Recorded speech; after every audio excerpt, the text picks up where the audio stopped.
Hey, lot of nobody.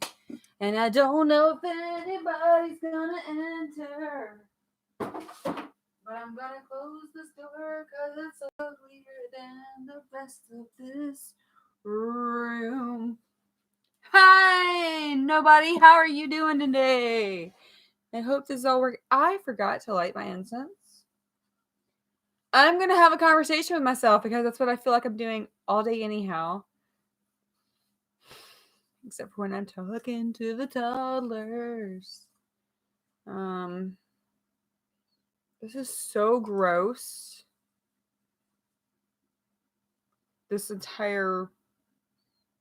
Oh, that's so ugly over there. I am a hoarder. So it's great to be talking about shopping problems and... Hi, let's tilt you down a little bit. Let's tilt you down. Oh my god. Everything's so freaking ugly in here. Anyway, I'm a hot mess in case you haven't noticed. And I don't know if anybody is in here or will be in here or not because I haven't done this except for like 2 years ago.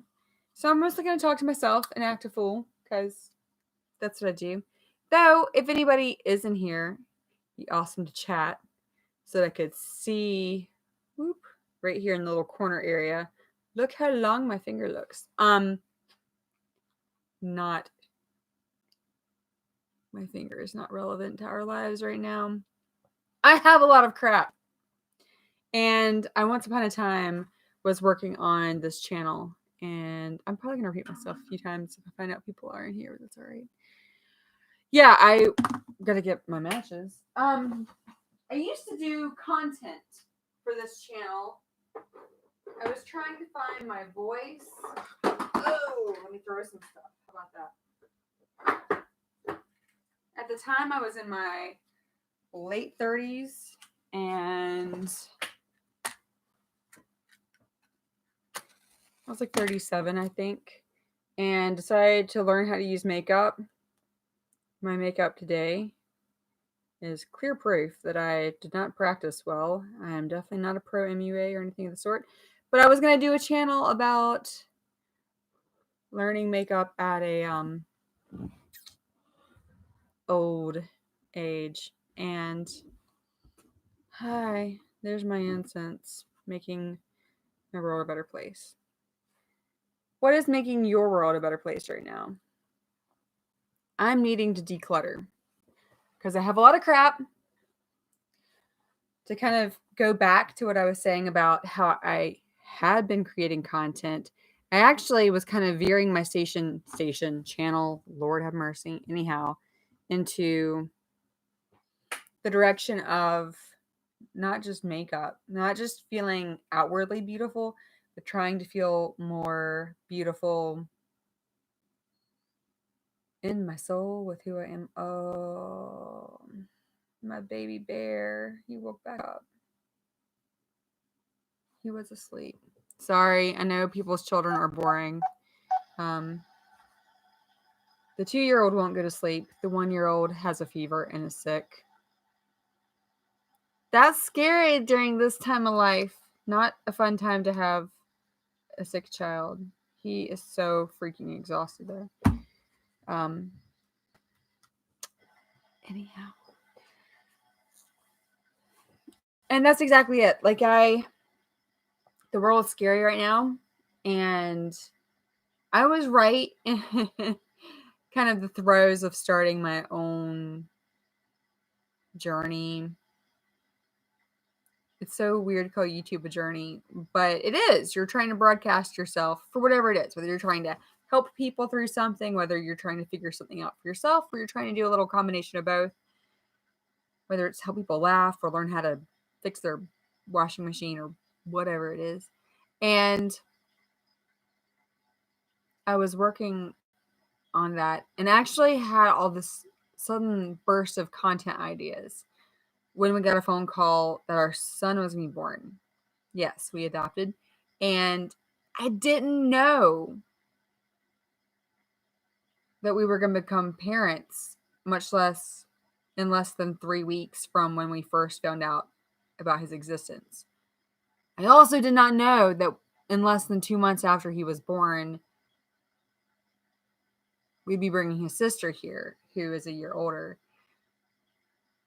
And sayonara, any chance at self-development, self-growth, self-YouTube stuff.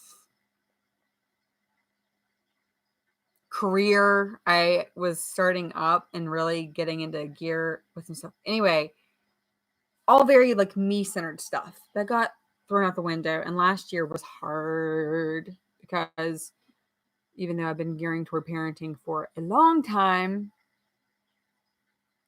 it was way harder than I knew it was going to be. I just didn't know. I had no clue. I mean, people tell you parenting's hard. Anyhow, adoption, at least ours, I can't speak for everyone's, has been very hard so far. And if anybody ever had questions about that and wanted to talk about that more, I am up for talking about that more, but I'm not going to force that on people, much less in a live stream. Anyhow, I haven't been building relationships. In fact, I have isolated myself. For most of my relationships, I have lost most of my friendships, including with family members, since becoming a mom. I mean, I was on that path anyhow. I'm naturally introverted and very self-isolating when things are hard. And I was just to a point right before Mateo came in our life where I was trying to un-isolate and really start to question why I had been isolating for so long, why I wasn't doing things, why I wasn't conquering my dreams, why I was in my late 30s and had, pardon my language, fucking settled for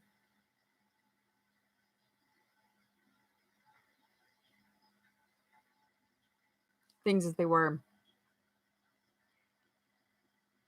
And then this precious boy came into our world and changed everything. And while an extraordinary amount of emotional upheaval has happened in the last 16 months, I'm in therapy now. So I'm trying to conquer my own demons. Because believe it or not, having your dreams come true doesn't fix your dysfunction. Having everything you hoped for become your reality doesn't make you a sane, stable, happy person. Who would have thought? Not this girl, because I sincerely thought I'll be my best me and I'll be happy when, if only this would come true.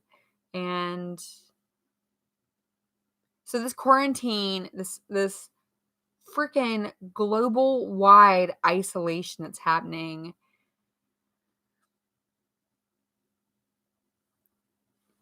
it's the state of my existence.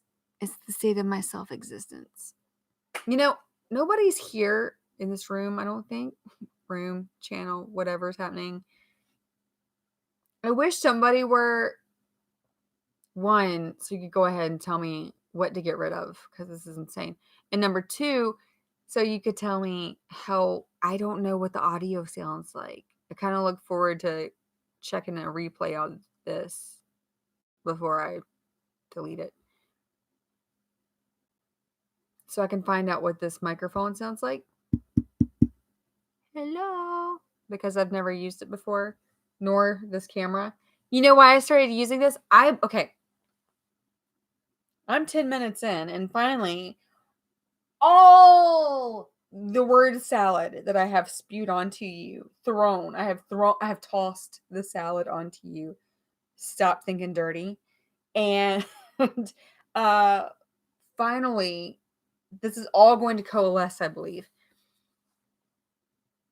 I bought this webcam and this microphone per the recommendation of a good friend and her husband. Man, this really is going to make everything coalesce. I bought these two things because, again, I was in the process of trying to get kind of my art career moving, some momentum with that, as well as getting YouTube and finding my voice and some momentum. And they knew that. And my good friend, her husband, is a professional video gamer and Twitch streamer and various things. And he recommended these. That friend and I haven't talked in a year and a half, almost a year and a half. We talked it's been over a year and a half. We've talked twice since we stopped talking, and nothing happened to my knowledge that made us stop talking. I don't think we had a fallout. If we did, I didn't know what it was. I don't think I offended her. I don't know if I just bummed her out and she stopped talking to me. She was going through some of her own stuff. She and I had a lot of similarities, and I kind of felt like she was ghosting me. And we've talked twice since then. I very briefly texted with her for her birthday over a year ago, and then when they moved. So, 2 minutes of that, sorry, I've really got to learn to edit my words. 2 minutes of that to say, over a year and a half ago when I last was hanging out at their apartment with them, and it was July's Amazon Prime Day, this webcam and I believe this microphone were both a Prime deal. I know at least the webcam was. I got the microphone later and it doesn't matter at all. Why am I boring everybody? And I ordered it then. That's how long I've had it. You know when I hooked this up? Last Thursday. And you know why I hooked this up? Because I started therapy 2 months ago. And thanks to the threat of COVID-19, I'm not going to my therapy office. And so they've offered, like, apparently all therapists across the nation the option to do teletherapy from your home. So last week for my appointment, I pulled the freaking webcam out of the box for the first time and got the snowball out of the box for the first time and actually hooked up my camera and microphone for the first time. For all I know, I had bought it in July of 2018 and it was dead on arrival. For all I knew, it was already broken. And that shopping addiction, that's a sign of shopping addiction. Come November 4th, when I found out my son was on his way,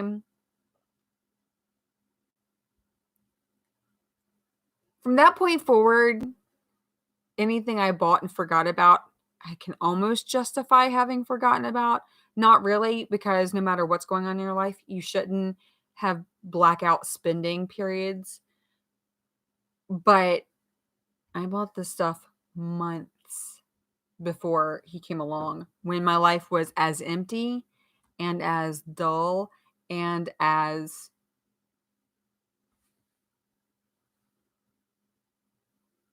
I should have been as clear-headed as possible at that time. I should not have been buying stuff and not checking to make sure it works and not using it. What that's insane. But my dad was the same way. My dad tended to buy a lot of things. I've done some videos about my dad. May he rest in peace. My dad tended to buy a lot of things and tended to keep. I'm going to use the word keep nicely because the reality is hoard. He used to kind of hoard things in an attempt to, it was about intentions. I have the intention to do this with it. When I get time, I'm going to tackle this project. Like one of the things he had that he wanted to do, he had a rocking chair, a wooden rocking chair, and I would have loved for him to have fulfilled this. He knew we were on a long dusty ass path toward adopting. And even though there were no signs that it was going to happen, he found an abandoned rocking chair that was apparently in really good shape structurally, but the paint it had been outside, so it was kind of ruined that way, flaking and mildewy. And he took it to his place and he was going to sand it down and refinish it for us to give to us. And that would have been awesome to have. But my dad was a workaholic, and sure enough, had a hoarded house full of stuff that was full of things he planned on getting around to and didn't get around to, and then passed. And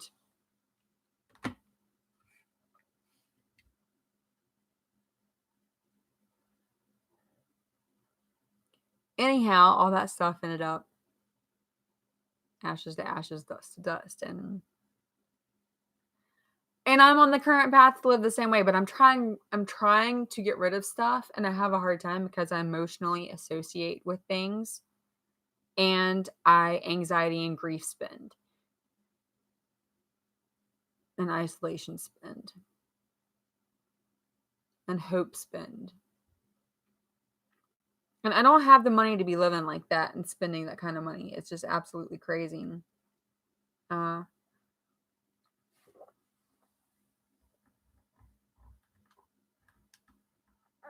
Pardon the TV break. Anybody had stevia before? This stuff is amazing. Stevia, 0-calorie soda, made with stevia leaf. I usually hate things with stevia. I think they taste... Stevia has a weird aftertaste to me, and I'm not into it.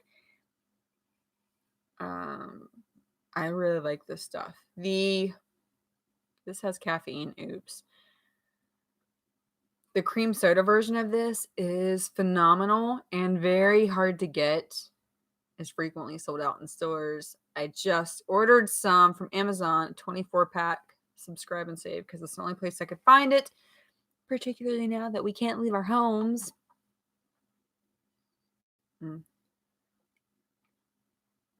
And then I feel like a jerk.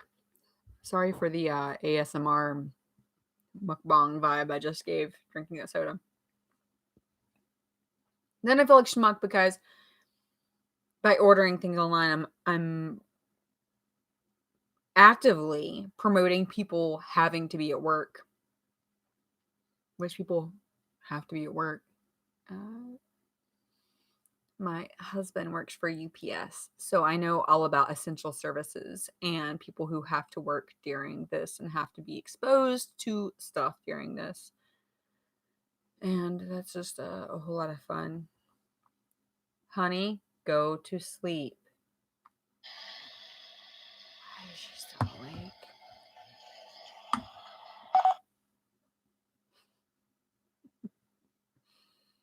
She usually wears herself down, but she's a little extra wired tonight.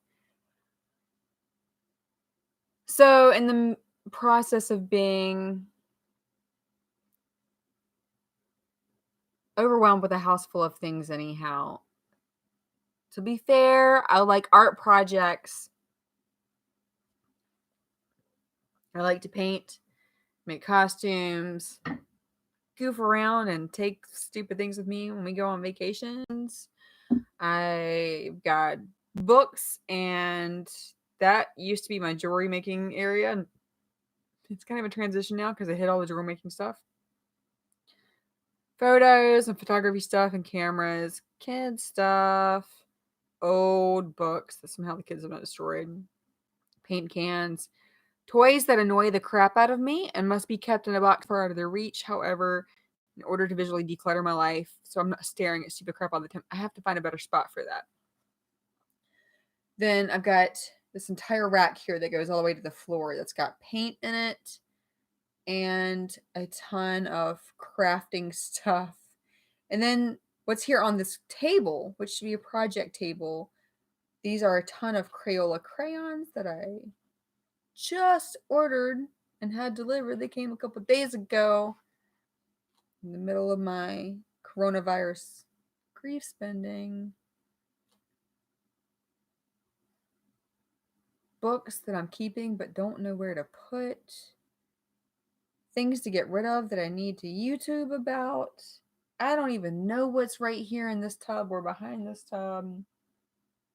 A lamp that I love, but I don't know. It's you can see it right there. It's yellow glass. Adore this lamp. Not sure where to put it.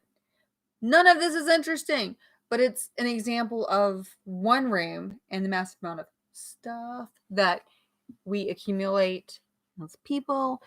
And I have no interest in being a minimalist, and do not mention Marie Kondo to me because I cannot stand the Spark Joy Tidy Up books.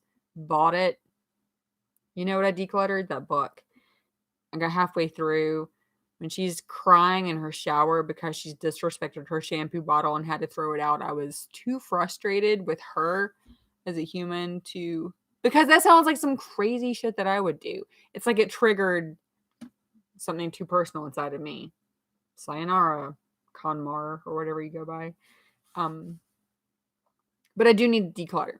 I need to find a system because it's absolutely outrageous.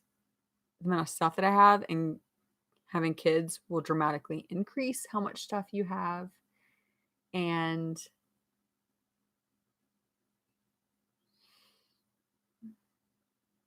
making makeup will dramatically increase how much stuff you have. But the interesting part is I actually went on I started to refilm, to get back in the groove of filming and everything. I actually started a video. I was going to start it in January. Long story, didn't happen. Where March was going to be my no-buy month. And I mean no-buy. Don't buy things, including groceries. I had a list of exceptions. Eggs, milk, bread, bananas. Because we have so much non-perishable food here and frozen food here I don't even know what just fell. I have so much crap. What was that? What are you? And why are you falling? Seriously.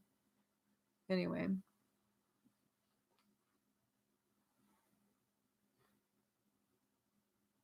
I wouldn't recognize what fell if I saw it, probably. Because this place is crazy. Yeah, so March was supposed to be my no-buy month. Low-buy. Just a few essentials as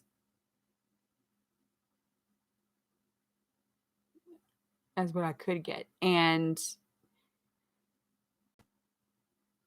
I ended up having to do a shopping trip.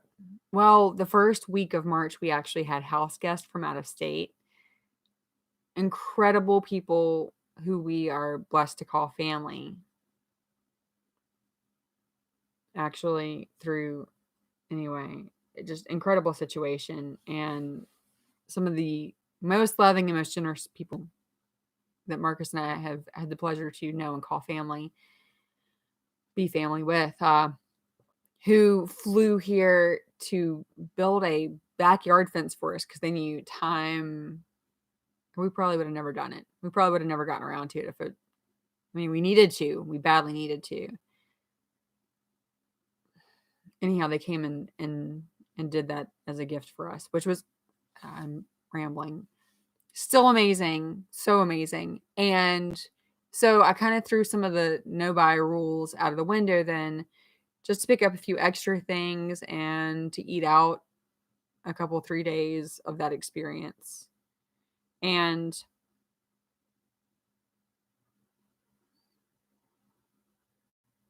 when they left, I just had started to settle back into thinking in terms of no buy, low buy, and realizing I had already botched part of it, which kind of screwed up the whole sanctity of the whole thing. But I was like, well, that's life. And I'm just going to chronicle that and keep moving forward. When the news started to gain momentum about what was going on worldwide and coming here to America. And here we are 25 minutes later in several weeks. And it's crazy. It's absolutely nuts what's happening right now. I actually think people are starting to become a little complacent about it. And maybe I'm wrong. And the reason I really could be wrong is because my life, my schedule has changed none, as to where I have a sister who's now homeschooling, and I know a ton of people who are out of work or having to work from home, and people whose lives and the way their schedules are arranged have been flipped upside down because of all of this.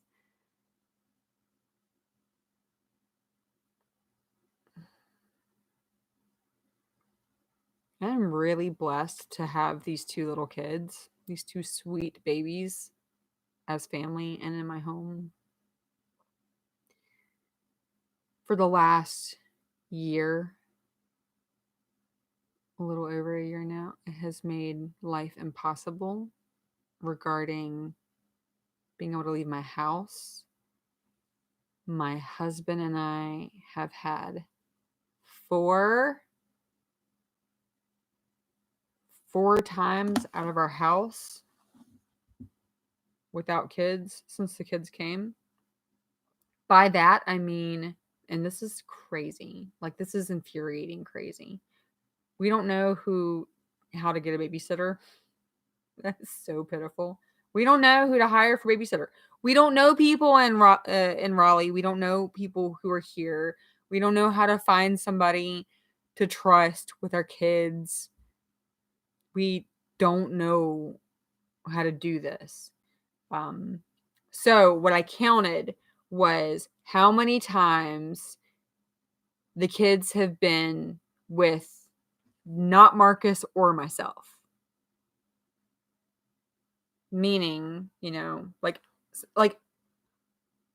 every couple weeks I have to go to Costco. So when Mark can be home and with the kids, then I hop in the car as quick as I can and get to Costco and get everything I can for everybody and then get back home.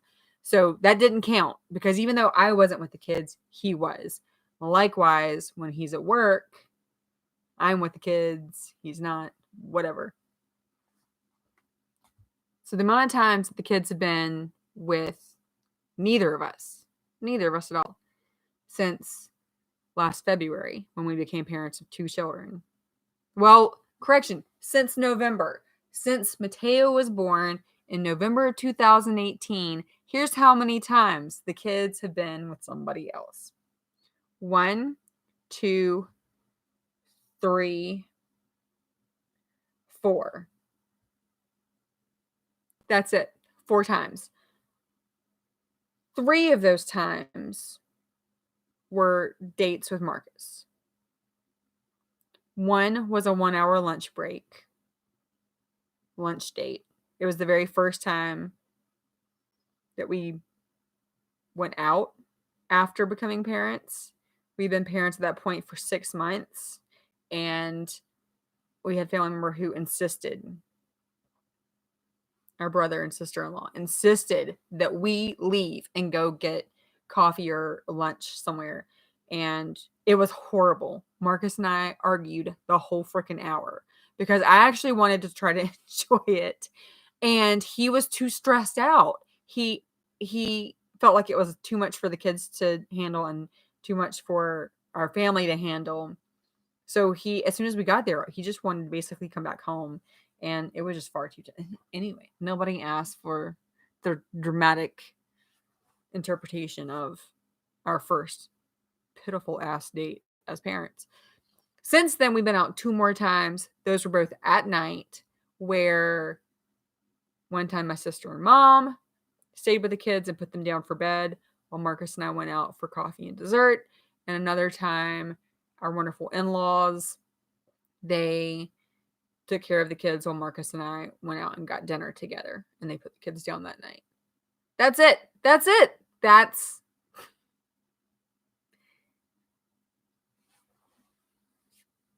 That was last July.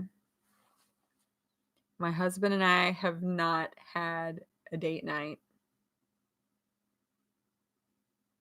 like any time at all, away from the kids. I've been babbling about this for 10 minutes. Yeah. At this point, it's been 6, 7, 8, 9 months since we've been out of the house together without children. And it's stressful. Why am I babbling about this? I would really like to edit this out. If I could go back in time and take away the last 10 minutes of conversation, I would do that, because I feel guilty that I actually want a break from my babies, considering I wanted them for so long. I wanted to know this feeling of being a parent for so long. Holy crap! How did I even get to talk about that? Because I was talking about my no buy, low buy stuff. And then here I am.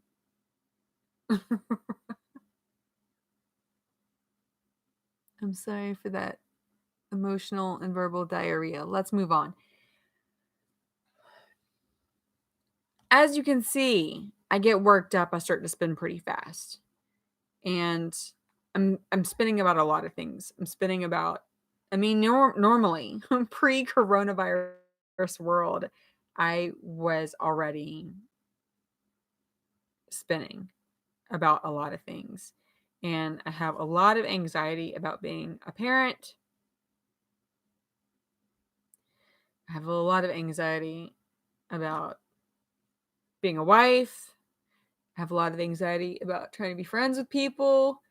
And I feel like a really broken human most of the time, which is just so sad to admit, and even worse to feel. I feel like a lot of people can relate to that, and if you can't relate to that and you judge people who do, I don't know what to tell you. Kudos, go enjoy your life and don't waste your energy listening to people who feel like this then. But honestly,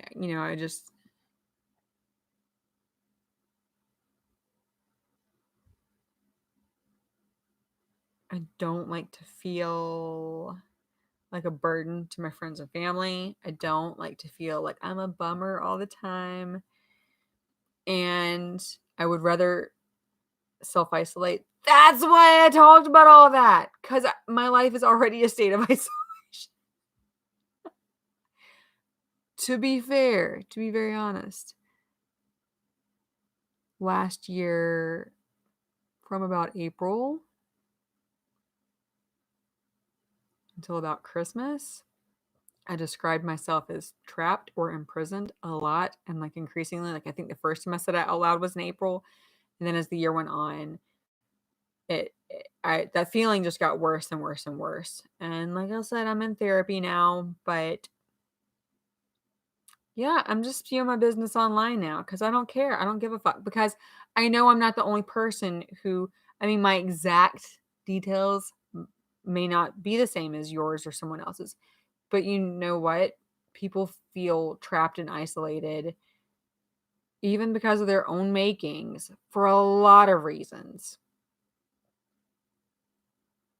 They don't reach out to people who they love for a lot of reasons.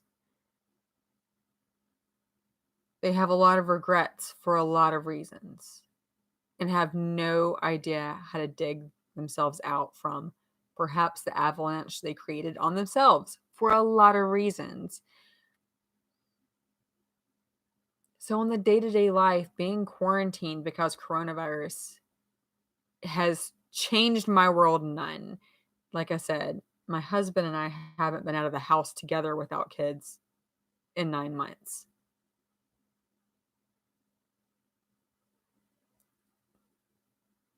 Stay-at-home mom life is a huge privilege. Being able to whine about this is a huge privilege, and I definitely know that.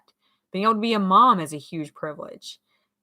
So cry me a river. I know, I hear it. Trust me, I hear it in my head all the time. But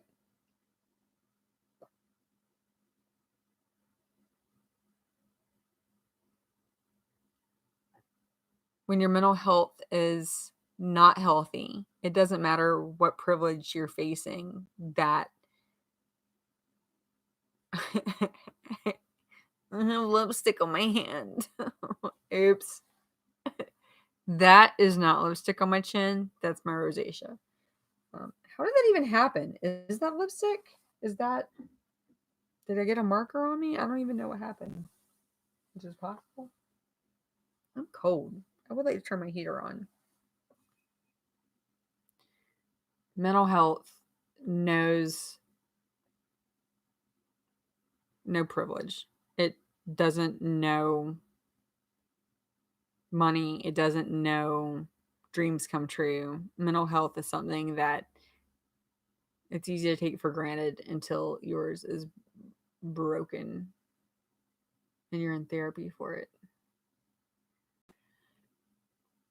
That said, even though my day-to-day life hasn't changed, and I wish that I were in here with people, I'm pretty sure that I'm not. Or I would be having a conversation with you instead of at you. And I plan on going for a full hour if I had somebody to talk with, but 37 minutes and 36 minutes, and I haven't shut up yet, so that's on me. The stress of knowing this virus is out there.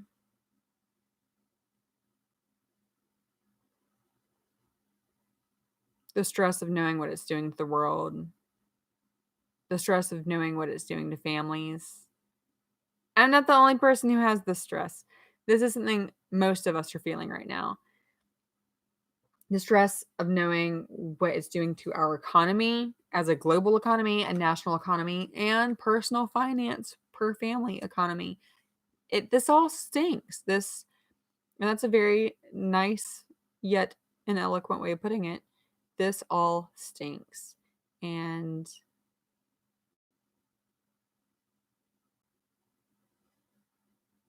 man. Yeah, my shopping has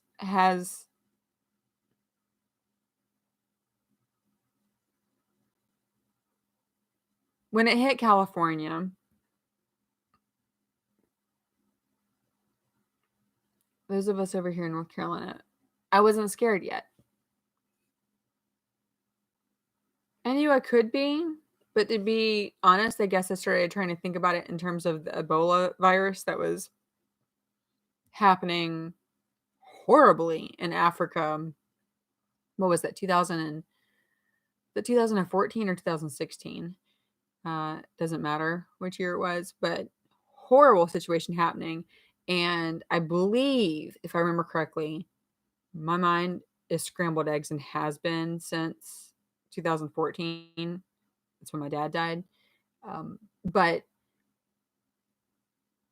if I remember correctly, one of the doctors who had been over something along the lines of one of the doctors who'd been helping with Doctors Without Borders for the Ebola crisis came back and had it and ended up quarantined, I believe in New York City.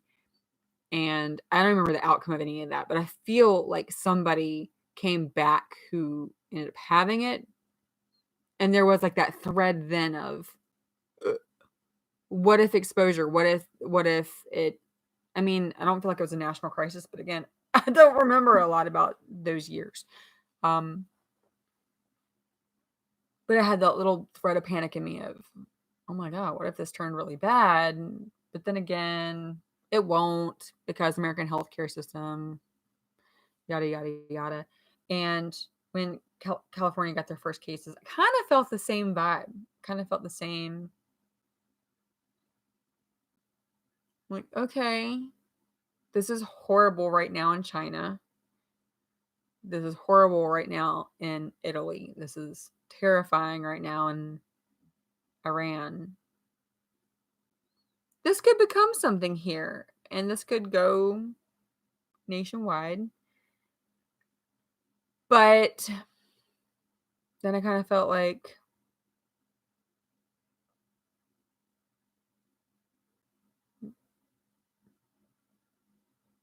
I mean, what are we going to do? We just kind of have to sit on our hands and wait for it to get here. And I, at that point, just kind of watched some of the news and didn't feel overloaded by it. Didn't feel totally overwhelmed. But as it very quickly crossed its way down and across the nation, my anxiety went through the roof.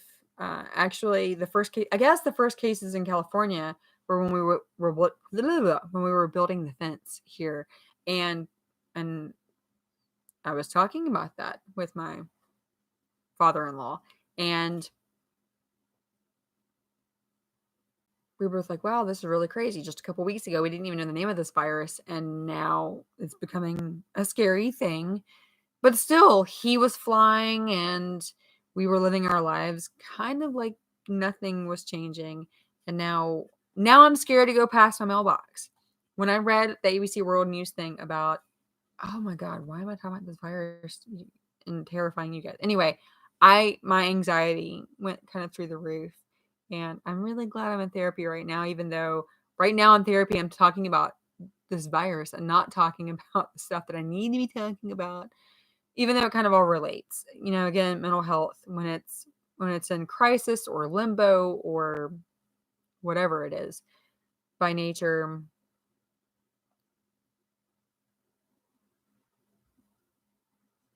yeah, when it's down and out, it's down and out.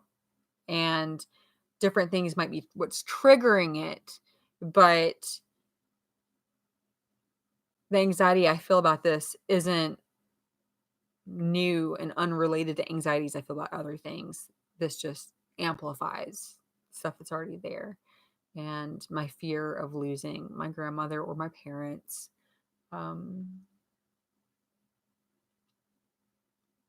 And then as we found out that even younger, healthier people are also being impacted, I started thinking about my own weight issues, and unhealthy eating habits, and my son's respiratory situation. And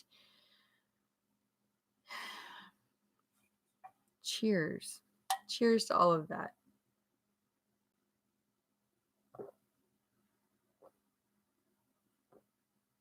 Cheers to not being alone. I'm alone in my room right now. I'm alone in this room right now. I'm alone. What the fuck's new? Nothing. I wish I had a censor button, so if you choose to cuss, you could just mute yourself for those words, like the FCC. Anyhow, I'm alone, and yet at the same time, I know that I'm not, because right now there's probably thousands of people live streaming at this exact moment on Twitch or YouTube or Discord, whatever, whatever the name of that website is. TikTok. Actually, TikTok's just funny. I mean, there might be depressing people on TikTok, but I haven't run across them yet. I think TikTok bans people who aren't being funny. No, I'm serious. I really do. From what I understand, TikTok's banning, blocking, deleting uploads that are sad, because the whole point of TikTok is to be goofy and have a good time. But even if I'm talking into the void personally at this moment, it's kind of like a prayer, right? The community sings out together. And the chorus says amen. I wish I had had somebody to talk with in here. I'm going to start doing this live stream crap more frequently. I will not babble for 45 minutes. I didn't even get into like all the crap that I did end up buying when my anxiety sprang up 2 weeks ago. I just kind of went on an Amazon spree, besides the Zevia that I ordered, because holy crap, can't get it anywhere, even when there's not hoarding issues. Oh, FYI, I didn't hoard. I didn't buy any hand sanitizer. I didn't buy any toilet paper. I didn't buy any paper towels. I didn't buy any cleaning supplies, because I'm already a hoarder, and I already had hoarded all that. I wish I were making that up. No, I mean, I don't have fear of running out of toilet paper, but I shop at Costco. So when I go buy toilet paper, you buy a case that's almost as tall as you are of what? 64 rolls or something like that. And we still had 3/4. Anyway, paper towels, you get the Clorox wipe things and 10 or 20 packs. And I bought 2 things of those back in January or something when the kids were sick. So I had that and I've been passing it out to family. My father-in-law, I've been giving him toilet paper and Clorox. The one thing I couldn't find, this is actually when I started figuring out people were hoarding stuff, rubbing alcohol. And I'll go into a whole thing about that in another actual video, I'm sure. But I use it for deodorant, 90%, 91% rubbing alcohol. Thank you, Aisha Tyler. Best tip ever. Cheap, amazing deodorant. Freaking love using it. Spray it on every day. And she swears by it. Now I do too, obviously. And when the coronavirus was still not on the East Coast, it was completely still Washington, Oregon, and California. People had already gone crazy about all the hand sanitizer nationwide, like in the days before. And then I tried to go buy, I literally just ran out of my bottle of rubbing alcohol and went to go buy some more, and nobody had it. Nobody had it online, and I couldn't figure out what was going on. And then I realized the day before, Washington Post or somebody made an article on how to make your own hand sanitizer with rubbing alcohol. So I had to stalk Walgreens for a shipment, and I bought the last bottle of it. But I've also bought a ton of non-essential stuff. Like I said, I'm not hoarding toilet paper, but pardon me. I got a lot of coloring supplies for the kids. I bought a couple shirts for a lake trip this summer because fingers crossed we'll all be healthy enough to go. And I bought other stuff, and I don't even remember what now. Oh, I had like a blackout moment in Trader Joe's because I was shopping and I was kind of focused, and then I coughed, and a guy who looked about 65 or 70 freaked out. I mean, I was like, I tried to suppress it. I knew it was going to freak somebody out. I thought they were just kind of make a joke about it, though. No, he spazzed. He ran out of the aisle to get away from me and then avoided me. I mean, you could tell he was watching me the whole way through the store. And that was also before it hit North Carolina. And then I just spazzed out. And that's not true. I think we had about 10 cases in Wake County at that point. But I felt bad I sent him into that level of distress. And it reminded me that I was actually really freaked out too about having to be grocery shopping that day.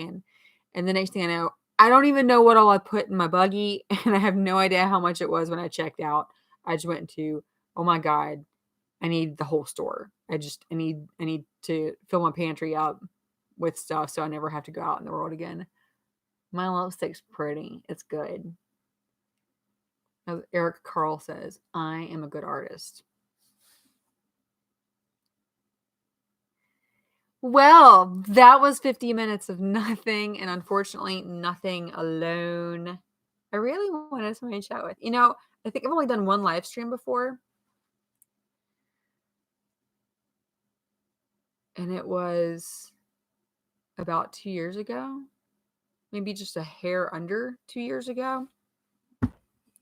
And that live stream was when the show Roseanne was canceled. And I was really upset about it and really upset at Roseanne Barr. And I just decided to do a makeup get ready with me while I blathered about what was going on with that. And Kelly, that's Kelly, you joined my live stream and were chatty with me, and it was spectacular. And yes, I'm addressing you right now, Kelly, cosmically, because I cannot imagine you're going to watch a freaking 50-minute video. to actually end up hearing me call you out, but I'm thankful to know you. I'm blessed to follow you on Instagram. You fill the world with beauty, and I wish I could get to know you better, even though I am a serial isolationist, but I'm in therapy to fix that. I reached back out to one of my best friends.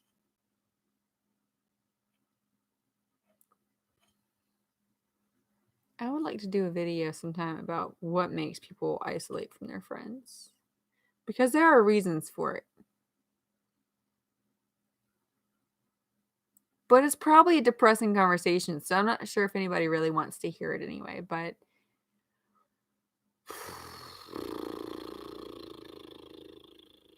all right. If I've spent the last hour just sounding like a super privileged complaining Kathy, I'm very sorry. I truly am. That wasn't my intention.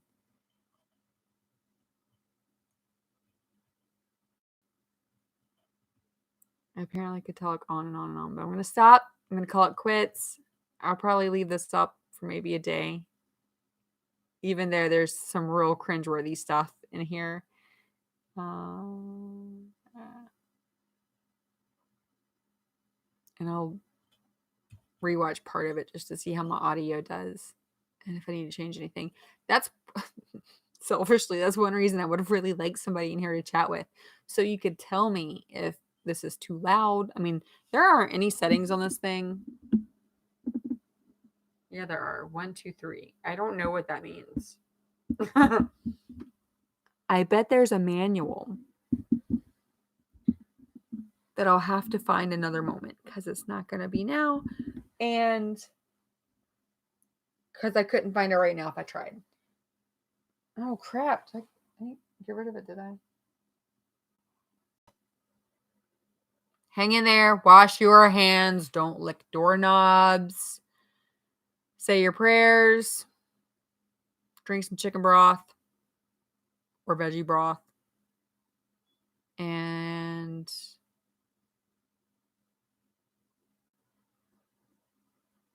keep calm. Be the love. Feel the love. Try to focus on what's positive and fuck the trolls. Don't give them the pleasure. Tell them to screw off. That's what I should say. All right. It's been real to go real 90s here on us. Love you guys, and I will talk to you again soon, probably tomorrow. Bye.